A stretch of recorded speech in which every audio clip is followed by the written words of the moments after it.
Good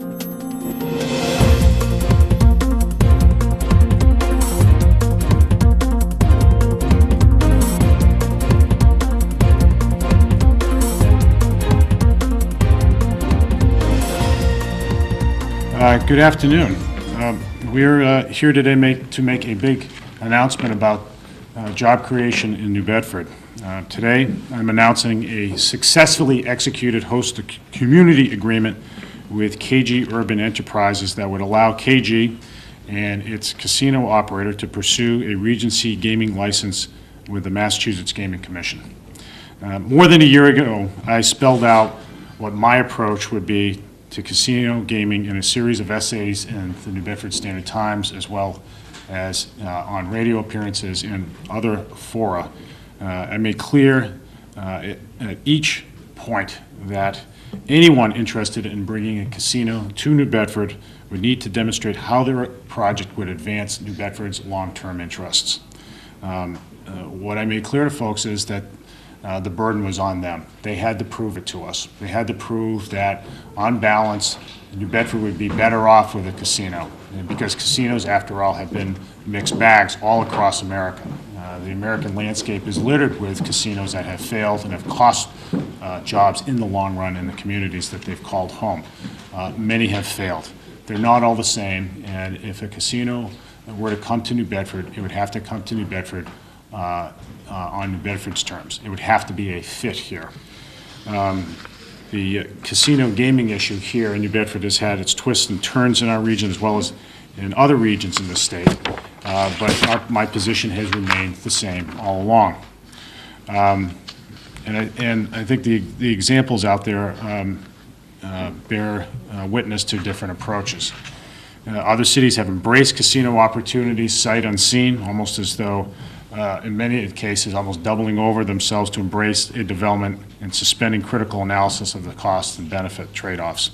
I have taken a more demanding approach for the reasons I noted, that it's got to fit here. They're not all the same, but I've also taken that approach because that is exactly what this city deserves. This is a city, to my mind, that has all too often in years past not stood up for itself, that has been all too willing to say, thank you for just showing up, to developers, to federal and state officials, and this isn't an effort on my part to sound a parochial tone. It's a matter of saying that this city deserves the same high standards that every other community deserves. New Bedford is not a second-class place and never will be. And so it's been with everybody that has expressed interest in a casino here. My administration entered into, as has been reported, to serious negotiations with Foxwoods and other gaming interests over the last couple of years, who have looked at either the municipal golf course or the waterfront area in the north end. And we've had a long running discussion with KG Urban Enterprises, of course, at the NSTAR site. In all of these cases, I took pains to make very clear what was expected of them, again, in print and on the radio and in every other forum.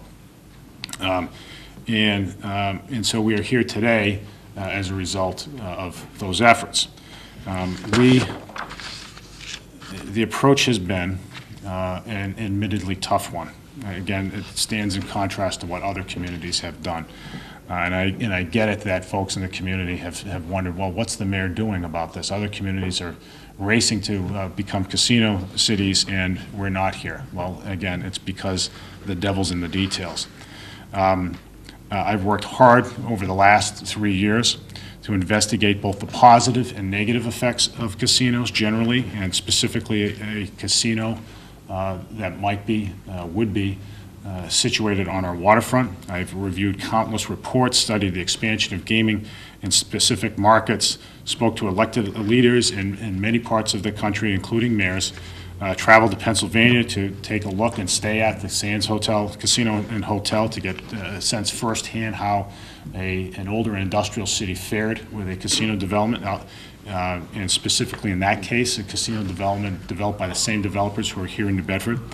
I've been involved in countless discussions with potential gaming suitors to understand the fundamentals, the economics of gaming, design issues, and a host of other considerations. And most importantly, I have listened to the opinions of the residents of our city, and the opinions run the gamut. There are folks in our city of reasonable people in every corner of the city who have starkly different views on casinos, ranging from absolute no to absolute yes under any circumstances. The vast majority of the folks in New Bedford and greater New Bedford, I suspect, are somewhere in the middle. It depends on the details. There's a certain ambivalence that everybody has about casinos, and it really leads to the question, okay, what exactly is it going to be?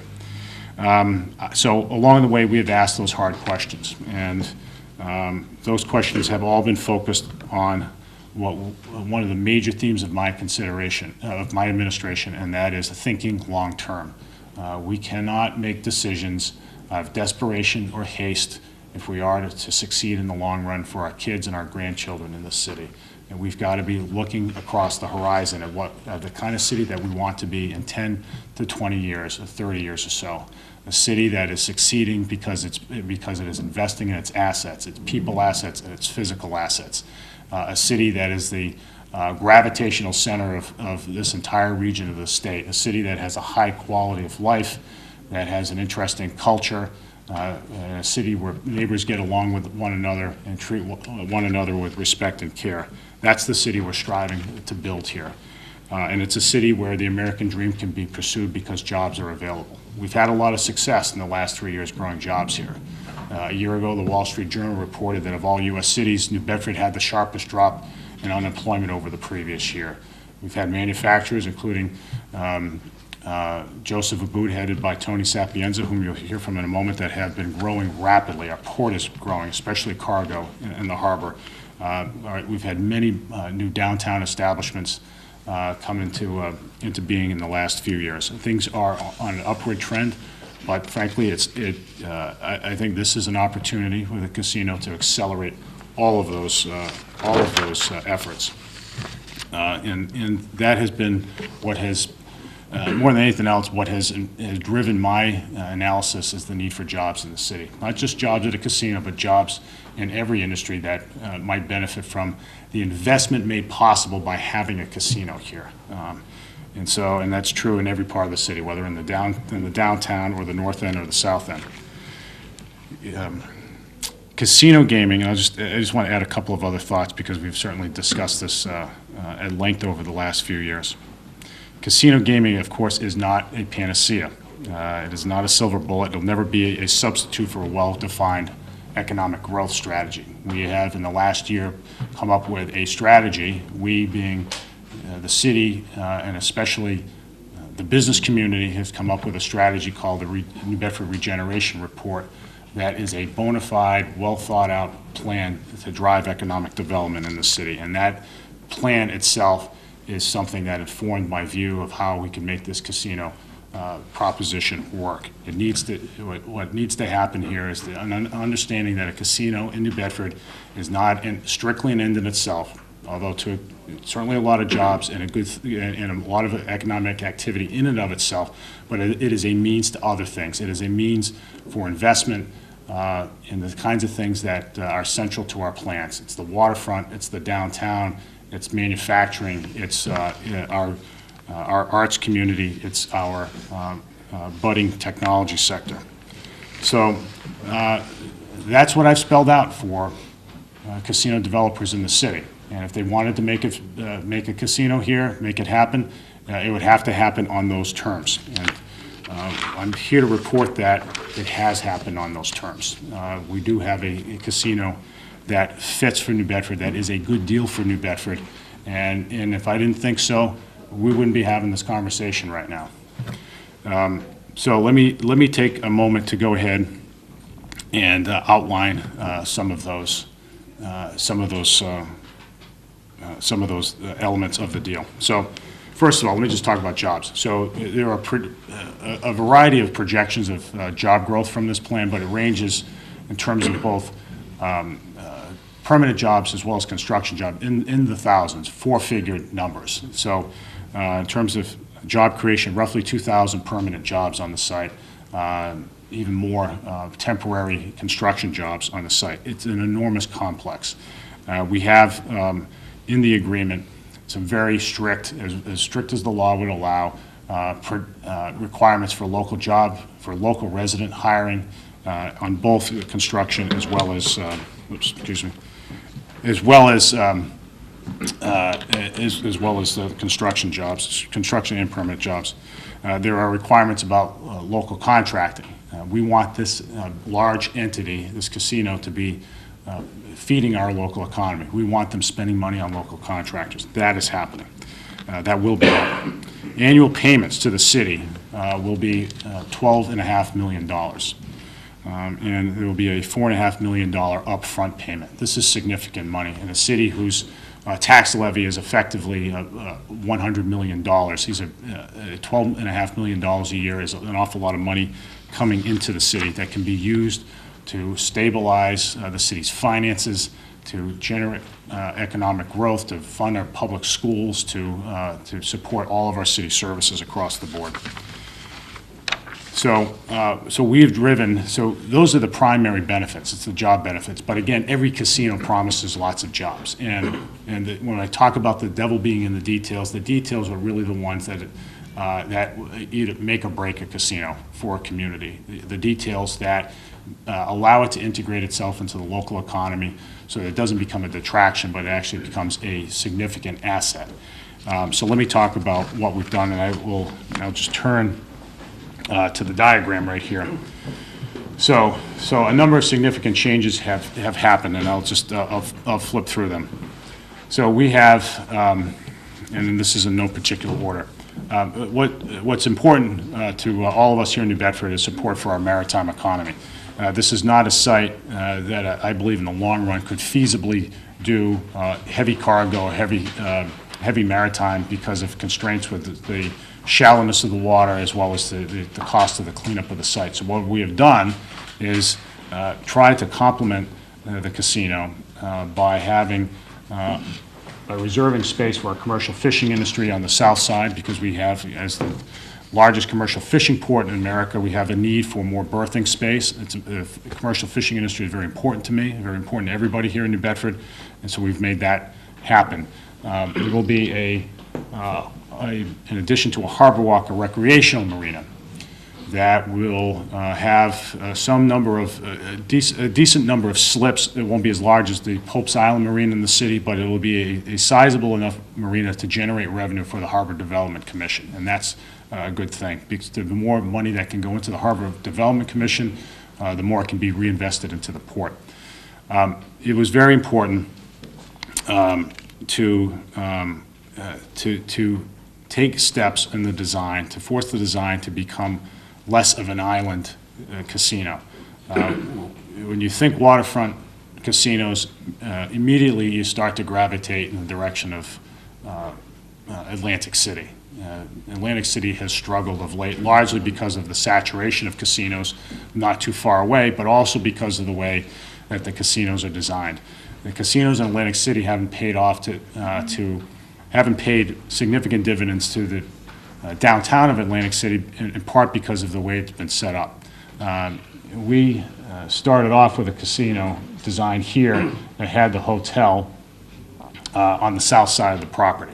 And that created an Atlantic City problem insofar as the hotel was removed from as far away as possible from the downtown. That's the problem with Atlantic City. It's the space and the lack of accessibility from the hotel to the downtown. We need people to leave this site and go to the downtown. And we need to have a design that facilitates that kind of pedestrian circulation.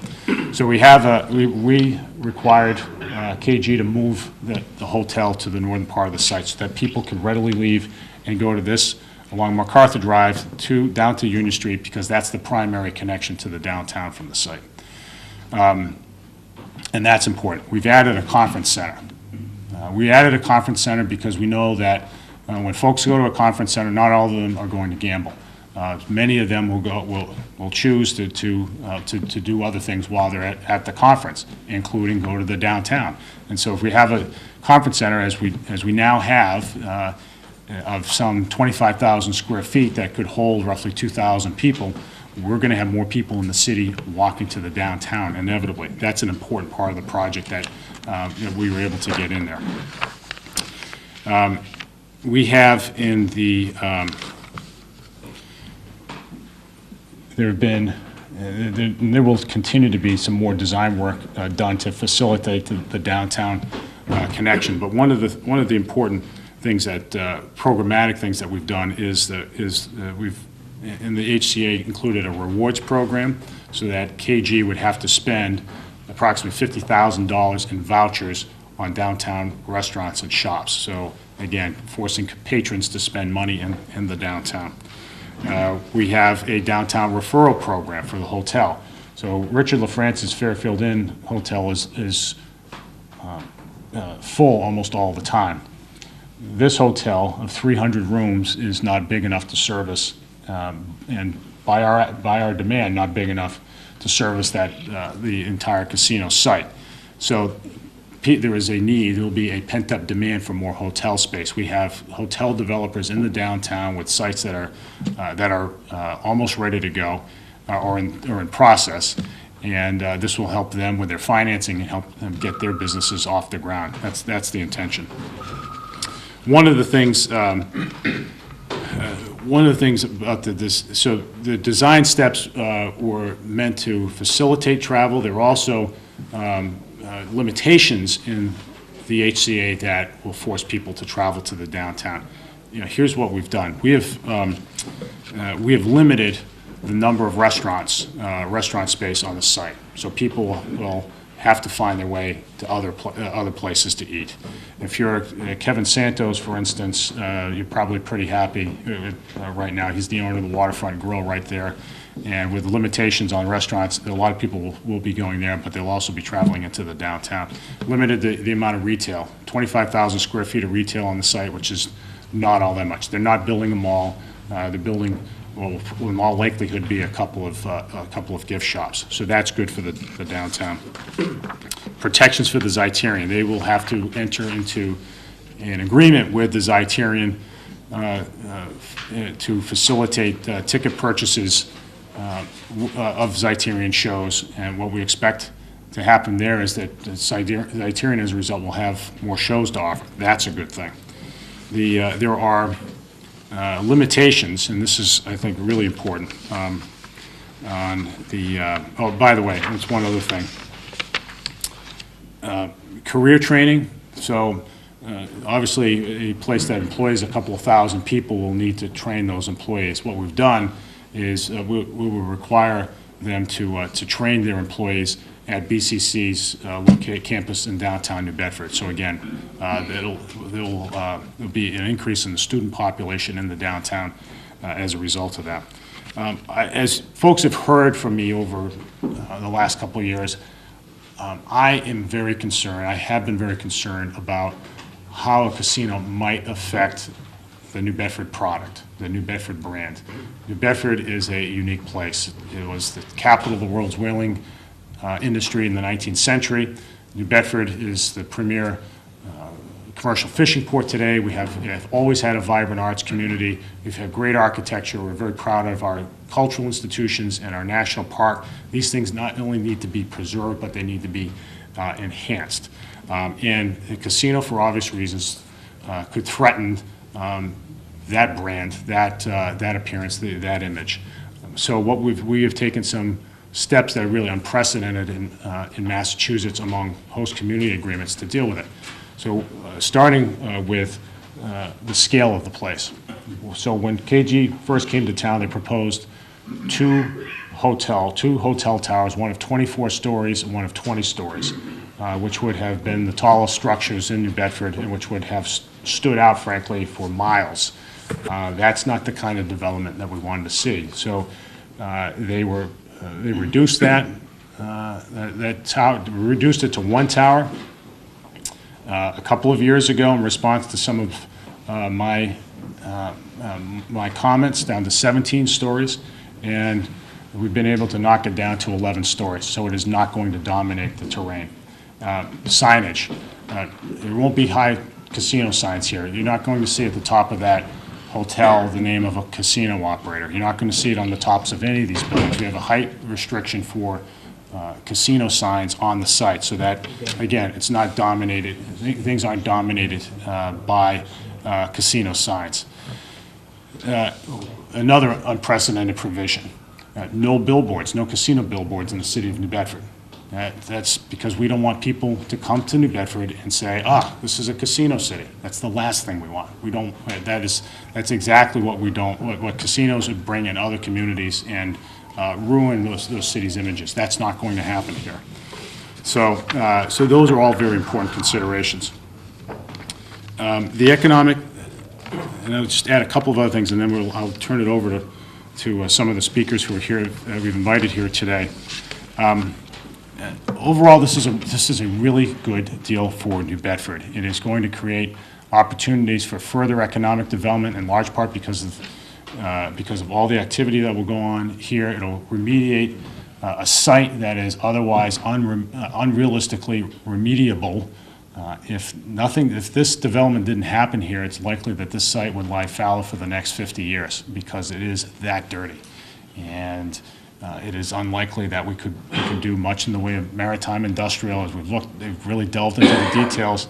It's pretty clear to me that this is maybe the only realistic option for this site anytime soon. With federal and state cuts and brownfield programs, this site would not be reactivated in the absence of some massive infusion of capital.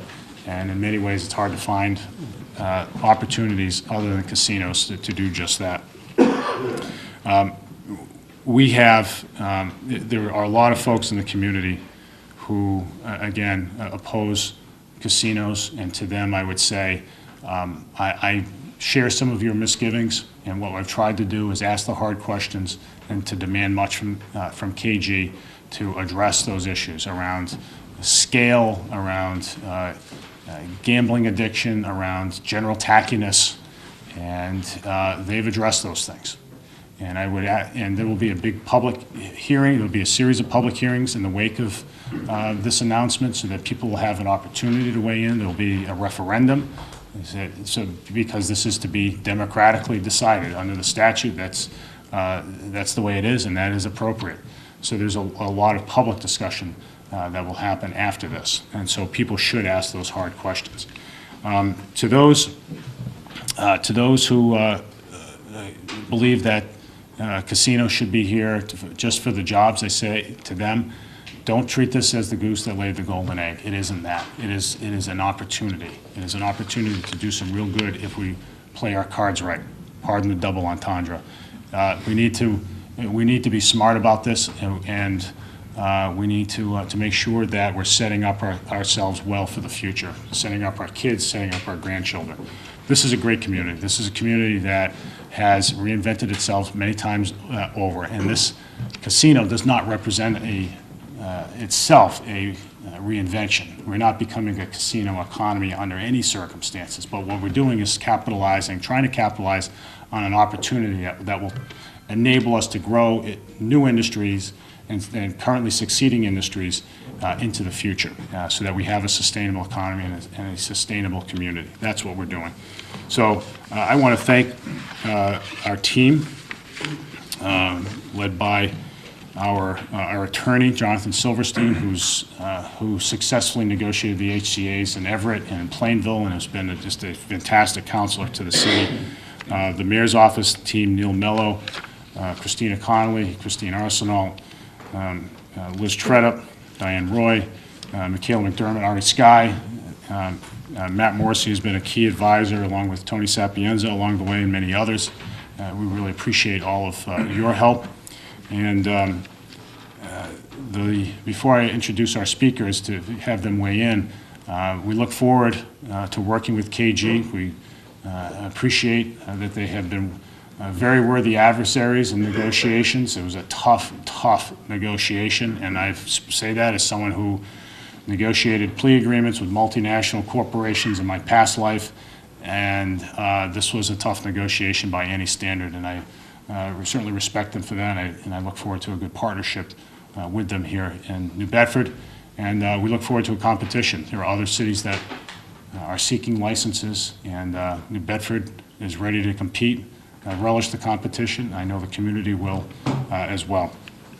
With that, let me introduce the first of our speakers, who is Tony Sapienza, who is the president, the chair of the board of the Economic Development Council, and who has been a leader in steering New Bedford's economic development efforts for the better part of the last 10 years, but who also has been a very valued advisor of me on matters like these. And Tony, and I really just want to say here that I really do appreciate all that you do for the city on your free time, as little as there is, and somehow Tony manages to grow his own manufacturing company exponentially all the while, and does this economic development stuff for a hobby. But Tony, really, we've had a lot of great discussions around, very productive discussions around casino developments, and just ask you to weigh in with your thoughts.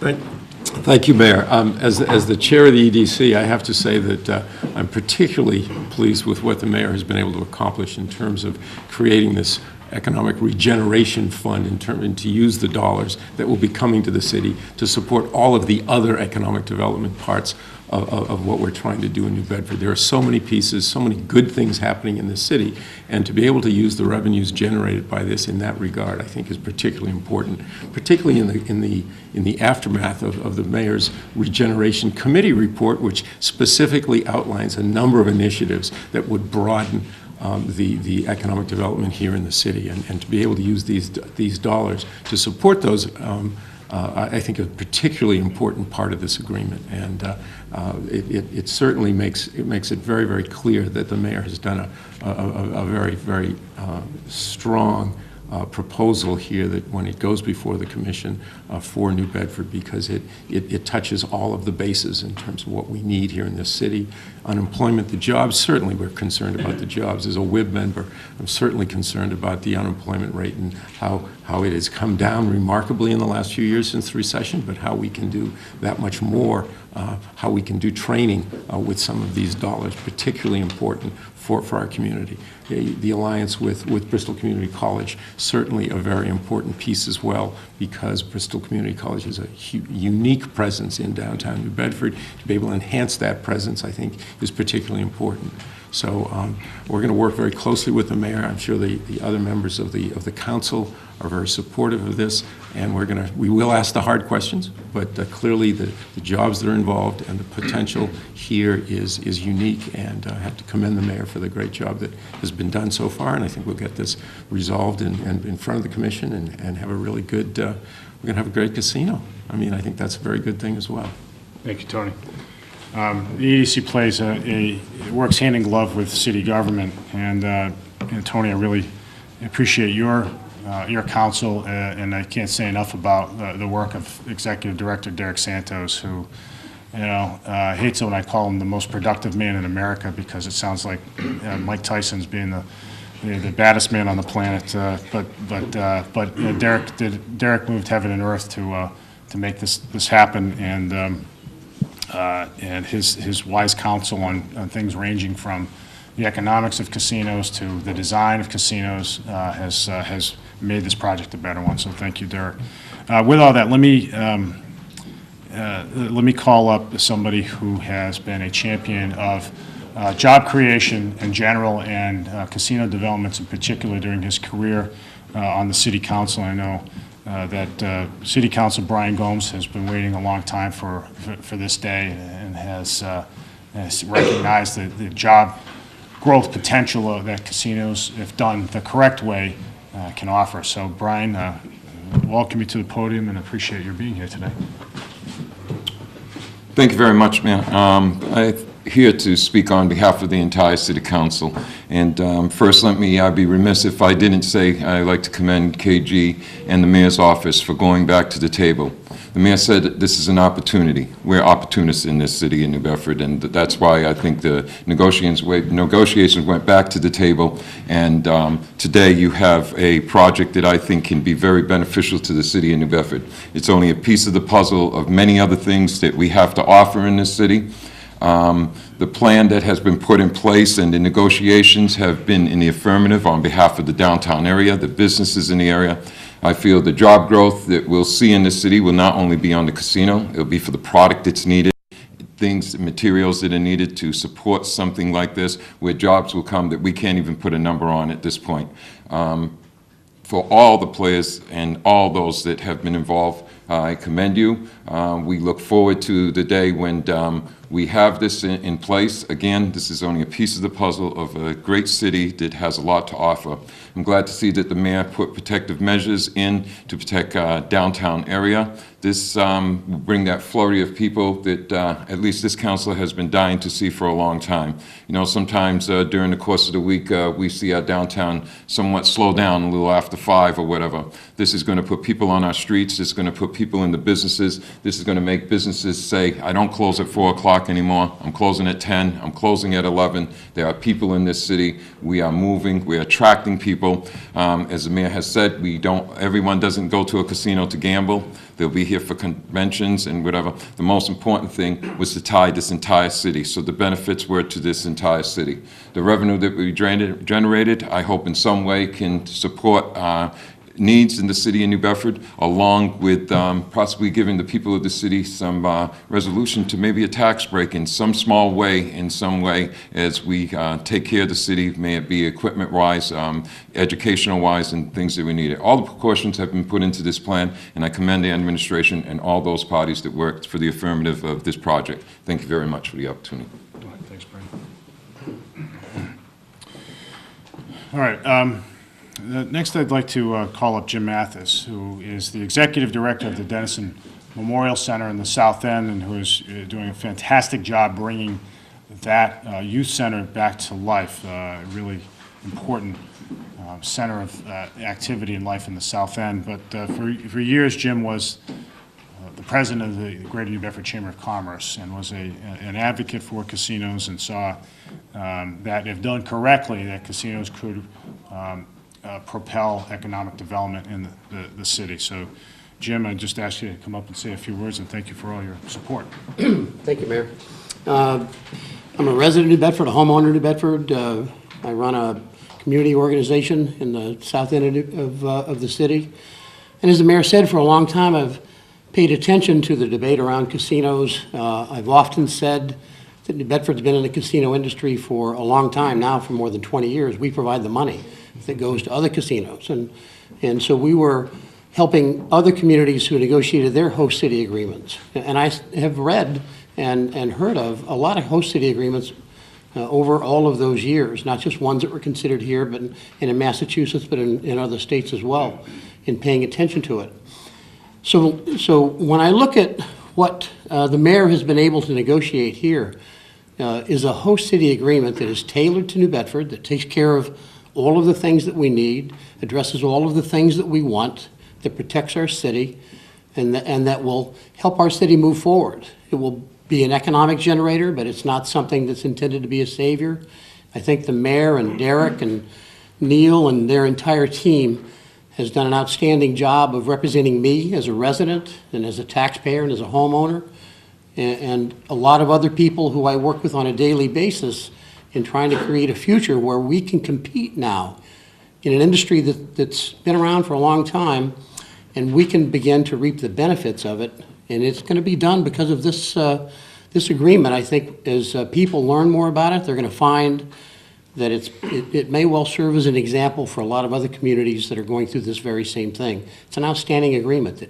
It represents, I know, my interests as somebody who lives here, and I think other people as well.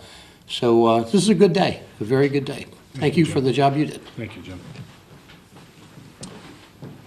So one of the additional benefits of this deal is that it will create union jobs. There is a project labor agreement for the project, and that means good labor jobs for folks here in the region, and especially New Bedford residents. And so I wanted to make sure that one of our friends in organized labor were here to chime in, because union labor will be an important part of the program. So I asked Ron Rayum from the building trades to come on up and say a few words. I kind of put him on the spot, but he's okay with that. Ron. Yeah. Thank you. Good morning. like John said, he just gave me a call about an hour ago to let me know that this was going to happen. I did have some indication yesterday after a meeting that it was at the WIB with Matt Morrissey, and he told me that there was going to be some announcement tomorrow. He let the cat out of the bag, huh? Well, not really. He said it wasn't done yet, but he thought for sure that it would happen. I did try to get a hold of some of the other guys who are in the trades, and I just want to thank John for his tenacity for this project. Reading in the paper weeks ago, I thought it was a done deal and never going away, but that's not so. That's the next step, though, is to win the license for this area, for the South Coast. $50 million remediation of a brownfield site is an amazing accomplishment to get that done. $650 million in investment for the new, site. That's going to create hundreds of thousands of man-hours for people who live in our area. It'll afford them a good pay with benefits, and it'll hopefully increase the quality of their life because they won't have to be driving to Boston every day to make a decent pay. So I'm thankful to John that he added that provision. It is part of the legislative part of it. There was some extra points for that to create labor harmony, but it wasn't something that was forced down his throat. He was more than happy to do it, and I applaud him for that, and I'm sure my colleagues in the trades also applaud him and thank him so much. All right, Thank you. Ron. Thank you. One of the benefits of this deal is that it will create opportunities for workforce training right here in downtown New Bedford. We put a provision in the agreement that said that the training programs for the casino operator on the site would have to be conducted out of and by Bristol Community College's campus right here in downtown. So it's good for the downtown. It's good for Bristol Community College, which is our primary community college in southeastern Massachusetts. And so I wanted to call up Wes Lundberg, who is the director of the New Bedford campus of Bristol Community College, to say a few words about how that might work. Wes.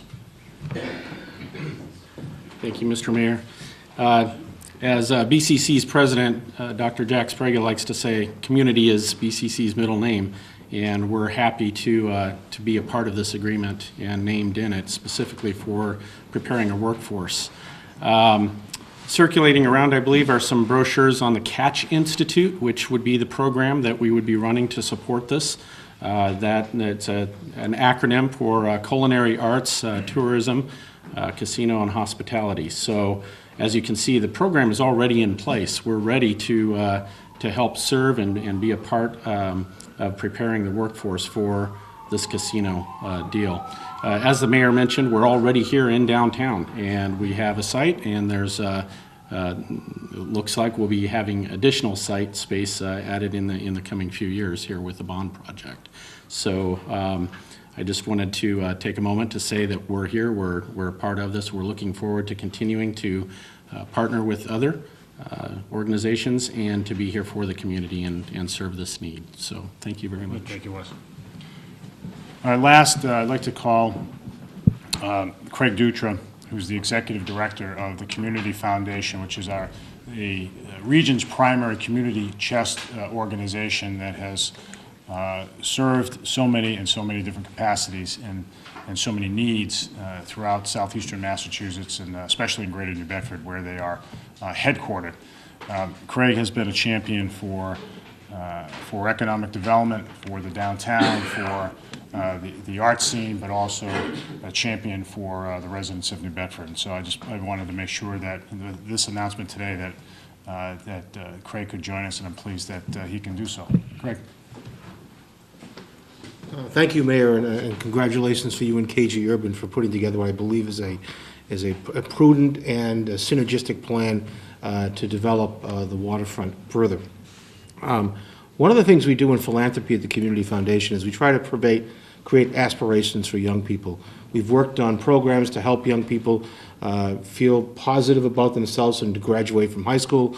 We administer over $250,000 of scholarships annually to encourage them to go to college. But what we really want to do is to get them going in such a way that they can come back and contribute to the community. And so that's why we spent a fair amount of our time concerned about and contributing to the discussion about economic development. Because if we can't provide incentives for our young people to move back to New Bedford or to stay in New Bedford, this community is not going to prosper. And I applaud the sensibility of this agreement, the fact that it's providing opportunities and it's linking the casino project to the downtown area, to the arts community, and to the small business community in the region. Thank you. Thanks, Craig. All right, we're ready to take questions. Referendum date, Mayor?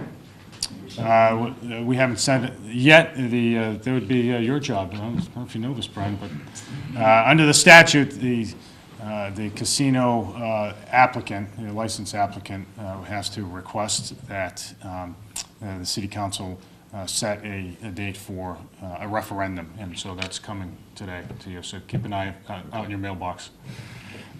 But in all seriousness, yeah, so it'll be 60 days out from now, roughly. Have you had, sir, Mike and Mike, go ahead. have you had, sir, any assurance from the state commission of an extension for KG Urban this afternoon? We'll know in about 2 hours, Mike. We'll know in about 2 hours. I'm going to go up to the commission and speak. Are you up there? Yeah. Yeah, you need a ride? Do you need a ride? I might actually, yeah. Mike, go ahead. That's what I was going to ask. So in 2 hours, they could say no, and we're... They could. I mean, as you might suspect, I don't think that that's going to happen, and I don't mean to presume what they're going to do, but we have a real agreement now, and the commission is striving for more than anything else, among other things, is competition. There is one declared applicant now in Region C. There may be up to 3, I understand. So the more competition, the better from their point of view, because it forces all the developers to step up a little bit more. So Brockton and New Bedford, the only 2 that are supposedly going to make the cut after today? Well, I don't want to speculate. All I can do is speak for New Bedford, and so we'll be up there. And KG has asked for an extension of time, extension of the period within which they have to identify their investors. And I think they're making. My sense is they're making some headway on that. And this agreement will greatly enhance their ability to get investors. Anybody else? Go ahead, Mike. You mentioned to check the numbers, so the upfront payment is $4 million or 4.5. 4.5, and then 12.5 a year. And We'll have copies of the agreement to pass out to folks so that you can I heard also have a reference. $650 million as the investment in the site. Is that the estimated cost of the project? Yes, yes, that's the projected, and that's obviously going to change a little bit, but not materially. And the orange at the top of the site plan there, is that the casino building? Yes. Okay. Yep. And that's the same location as KG's August 13? Yes. Okay. Yep. Did you get the land you wanted, Mayor? So like anything else, Jim, these are all things that are subject to negotiation. What we did get is fundamentally what I was striving to get, which is bulkhead reserved for the commercial fishing industry. And that's what we'll see at the southern end of the site. And we want to utilize. Nobody's giving land back to the city. No, no. Are you happy with the compromise? I know before it was kind of a tough call to have it on the waterfront, and you had proposed these other locations. Right. You could just kind of give insight into that. Yeah, I mean, so it has been, regardless of site, it has been a question of fitness. So in order for things to work on the waterfront, more concessions would have to be made. More things would have to be done to change the site to fit with New Bedford. If you're talking about, as we did talk about, the possibility of a casino out on the golf course, well, it's open land, and it's not near a neighborhood, and it's just by the highway, and so fewer accommodations would be necessary. for a site that is central, largely central to the city and proximate to the downtown and right on the water. Many more accommodations would have to happen. It would be a heavier lift, and I think KG, to their credit, moved it in the direction we wanted to see. Was the property taken in this plan, Mayor? Any property taken by eminent domain? No, no. What about a rail connection to the terminal? Is that part of this plan? It's not part of the plan. We certainly discussed it with them. The corridor that we've been focusing on recently is a corridor that would run to the west of the existing Fairfield Inn along Route 18, which might not require any property taking. There may be enough room to do it with existing public land along that strip. So that's been the focus. Mayor, given all the changes that were made for this agreement to move forward, when do you think New Bedford, if everything works in the city's favor, could see this casino? Well, these projects take a long time, obviously. So, and it's a moving target. We've been advised that the license will, in a best-case scenario, be issued toward the end of this calendar year, and it wouldn't be surprising that if it slipped into 2016. And then once the license is issued, it's I think the conventional wisdom is that it's about 2 years until until the lights go on, until it's ready for opening. And then also, why was it so important to have that convention center? Who are you thinking to attract here to come forward?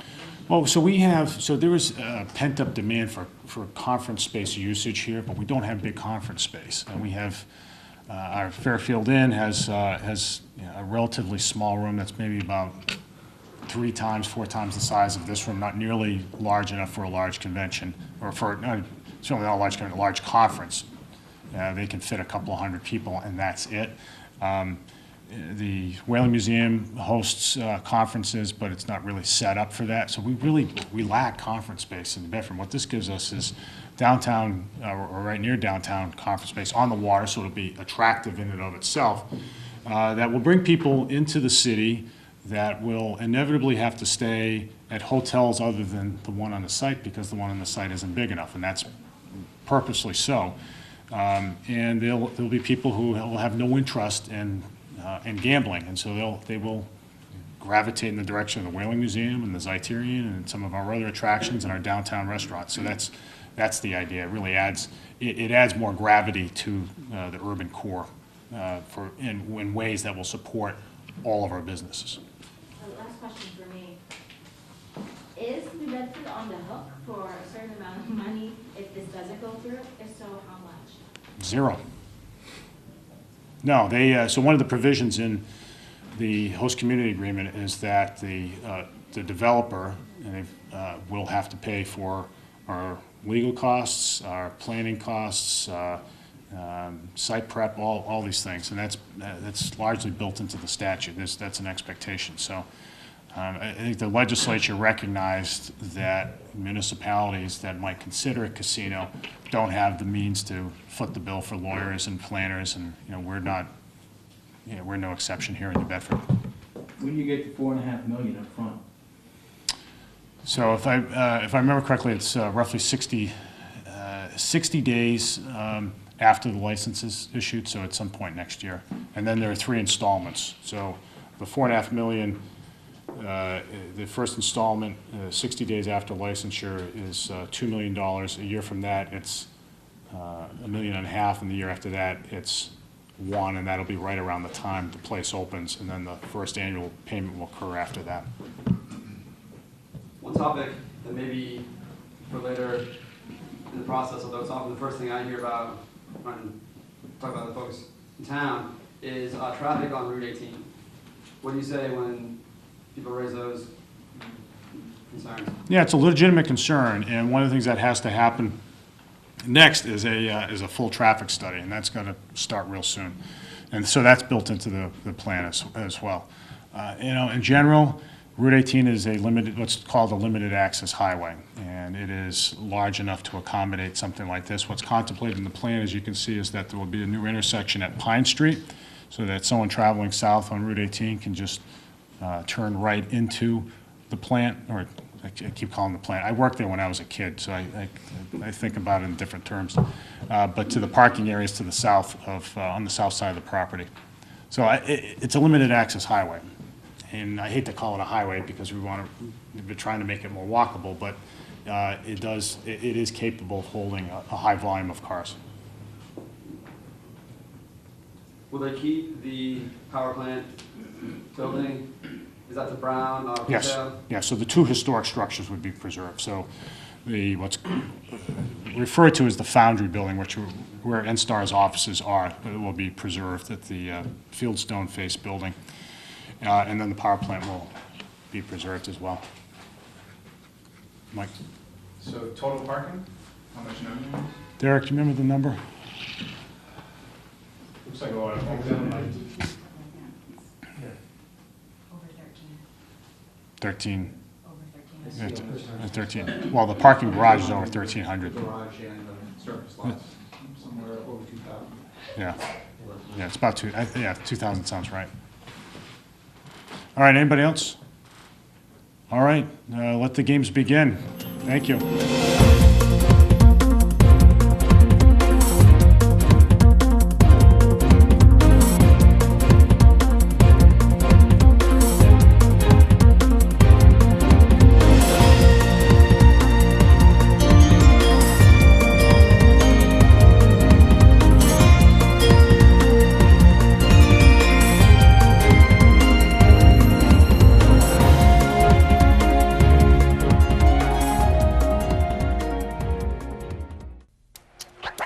Today is Saturday.